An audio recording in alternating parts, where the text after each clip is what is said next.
අයිබෝවන් ඔබ සියලු දෙනාටම දවස සුබ වේවා ඔබට ජය වේවා. දින සැබෑවන බලාපොරොත්තු වන වාසනාවන්ත දිනයක් වේවා කියා ප්‍රාර්ථනා කරනවා. NLP වැඩිම ජයමල්ලක් ගෙනෙන මෙගා පවර් උත්තරේ ප්‍රතිඵලය.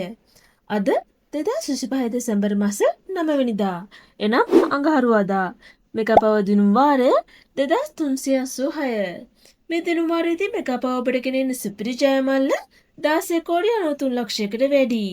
දිනුම් මැදපු ජයාංක මොනවාදයි අපි දැන් බලමු.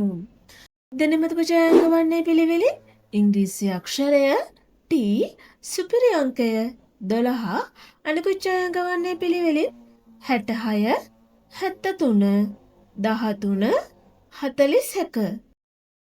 අද අඟහරුවාදා දිනේදී වාසනාවන්ත ජයග්‍රාහකයන් රැසක් මෙගා පවර් විසින් අපට දායාද කරා. කෙසේ වෙතත් දිනේදී සුපිරි ජයමල් දිනා ගැනීමට නැහැ කිව්වත් ජයමල්ලයාගේ වැඩි වී හෙට දිනේ ඔබේ අතටපත් වේ. මෙවැනි ලොතරැයි ප්‍රතිඵල ඔබට දිනපතා ලේසියෙන් ලබා ගැනීමට අපගේ channel එක subscribe කර bell icon එක click කරන්න. එවිට අප අලුතෙන් වීඩියෝ එකක් නිකුත් කරන සෑම අවස්ථාවකදීම ඔබගේ YouTube home page එකට පැමිණේවි. ඔබට සුබ දවසක්. ජය වේවා.